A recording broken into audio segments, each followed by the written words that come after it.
ಈ ಒಂದು ಅಡುಗೆ ಮನೆ ಮದ್ದುಗಳಲ್ಲಿ ಬಹಳ ಮುಖ್ಯವಾಗಿ ಗ್ಯಾಸ್ಟ್ರಿಕ್ಕಿಗೆ ಬಹಳ ಮುಖ್ಯವಾದಂತಹ ಔಷಧಿ ಅಂತಂದರೆ ನಾಟಿ ಹಸುವಿನ ತುಪ್ಪ. ನಾಟಿ ಹಸುವಿನ ತುಪ್ಪ ಇವತ್ತು ಗ್ಯಾಸ್ಟ್ರಿಕ್ಕಿಗೆ ಅದ್ಭುತವಾದಂಥ ಔಷಧಿ. ಸೊ ಇದು ನಿಮಗೆ ಸ್ವಲ್ಪ ಸಿಗೋದು ಇವತ್ತಿನ ಒಂದು ದಿನಮಾನದಲ್ಲಿ ಕಷ್ಟ ಆದರೂ ಕೂಡ ಅದರ ಮುಂದುವರೆದ ಭಾಗವಾಗಿ ನಮಗೆ ಓಂ ಕಾಳು ಅಂತ ಹೇಳ್ತೇವೆ. ಸೊ ಓಂ ಕಾಳು ಅಂದರೆ ಅಜ್ವಾನ್ ಅಂತಾರೆ ಕೆಲವು ಭಾಗದಲ್ಲಿ. ಸೊ ಓಂ ಕಾಳು ಮತ್ತು ಅದರ ನೆಕ್ಸ್ಟ್ ಬರ್ತಕ್ಕಂಥದ್ದು ಜೀರಿಗೆ, ಅದಾದಮೇಲೆ ನಮಗೆ ಹಿಂಗು, ಧನಿಯಾ, ಸೋಂಪು ಕಾಳು ಮತ್ತು ಕಪ್ಪುಪ್ಪು ಮತ್ತು ಸೈಂಧವ ಲವಣ ಪದಾರ್ಥಗಳು ನಮಗೆ ಹೇಗೆ ನಾವು ಇದನ್ನು ಬಳಸ್ಕೋಬೇಕು ಅನ್ನೋದು ಇವತ್ತು ತಿಳ್ಕೊಳ್ಳೋಣ ಸ್ನೇಹಿತರೆ.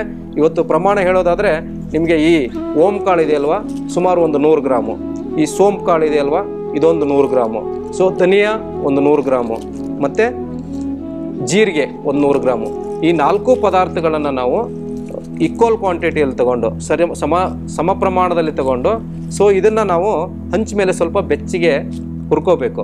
ಸೊ ಹುರ್ಕೊಂಡಾದ್ಮೇಲೆ ಏನು ಮಾಡಬೇಕು ಅಂದರೆ ಇದನ್ನ ಕಲ್ಲಲ್ಲಿ ಹಾಕಿನೋ ಅಥವಾ ಇವತ್ತು ಕಲ್ಲು ಕೆಲವ್ರ ಮನೇಲಿ ಸಿಗೋದಿಲ್ಲ ಅಂಥವ್ರು ಮಿಕ್ಸಿಗೆ ಹಾಕ್ಕೊಂಡು ಪೌಡ್ರ್ ಮಾಡಿ ಇಟ್ಕೊಂಡು ಏನು ಮಾಡಬೇಕು, ಇದನ್ನ ಡಿಕಾಕ್ಷನ್ ರೀತಿ ಬೆಳಿಗ್ಗೆ ಮತ್ತು ಸಂಜೆ ಈ ಕಾಫಿ ಟೀ ಅನ್ನೋ ಅಂಥ ಒಂದು ವಿಷ ಪದಾರ್ಥದ ಬದಲಿಗೆ ಇದರದ್ದು ಕಷಾಯ ಮಾಡ್ತಾ ಕುಡಿತಾ ಬಂದರೆ ಏನಾಗ್ತದೆ, ಈ ಒಂದು ಆಮ್ಲಪಿತ್ತ ಅಥವಾ ಏನು ಗ್ಯಾಸ್ಟ್ರಿಕ್ ಅಂತೀವಿ ಇದು ನಿಯಂತ್ರಣಕ್ಕೆ ಬರ್ತದೆ.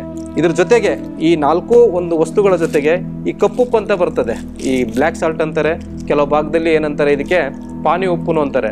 ಸೊ ಈ 5 ಪದಾರ್ಥಗಳು ಸೇರಿ ಈ 5 ಪದಾರ್ಥಗಳನ್ನು ಸೇರಿಸಿ ನಾವು ಅಂದರೆ ಈ 4 ಪದಾರ್ಥಗಳೇನು ಹುರ್ಕೊಂಡಿರ್ತೀವಿ ಅದರದ್ದು ರುಚಿಗೆ ತಕ್ಕಷ್ಟು ಈ ಕಪ್ಪುಪ್ಪನ್ನು ಸೇರಿಸಿ ಊಟ ಆದಮೇಲೆ ಇವತ್ತು ನಾವು ಜೀರ್ಣಾಂಗ ವ್ಯವಸ್ಥೆ ಚೆನ್ನಾಗಿರಲಿ ಅಂತೇಳಿ ಮಜ್ಜಿಗೆ ಕುಡಿಯುವಂಥ ಒಂದು ಪದ್ಧತಿ ನಮ್ಮ ದೇಶದಲ್ಲಿದೆ ಅಲ್ವಾ.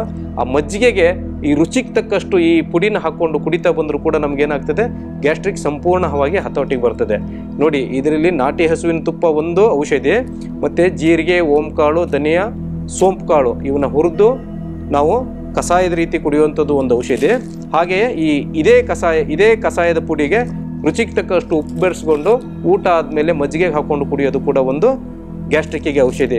ಇದಲ್ಲದೆ ಸ್ನೇಹಿತರೆ ನಾವು ಗ್ಯಾಸ್ಟ್ರಿಕ್ಕಿಗೆ ನಾವು ಬೆಟ್ಟದ ನೆಲ್ಲಿಕಾಯಿಯನ್ನು ಬಳಸ್ಕೋಬೋದು ಅಥವಾ ಈ ಅಳಲೆಕಾಯಿ ಅಂತ ಬರ್ತದೆ. ಸೊ ಅಳಲೆಕಾಯಿ ಚೂರ್ಣನೂ ಕೂಡ ನಾವು ರಾತ್ರಿ ಊಟ ಆಗಿ ಮಲಗಬೇಕಾದ್ರೆ ಒಂದು 3/4 ಚಮಚ ಒಂದು 3 ರಿಂದ 4 ಗ್ರಾಮ್ ಅಷ್ಟು ಬಿಸಿನೀರಿಗೆ ಹಾಕೊಂಡು ಕುಡಿಬಹುದು.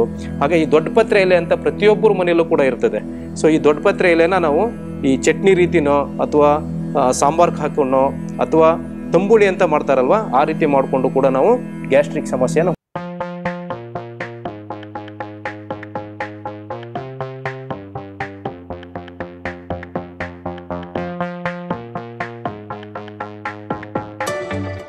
Click on the bell icon to watch our latest videos.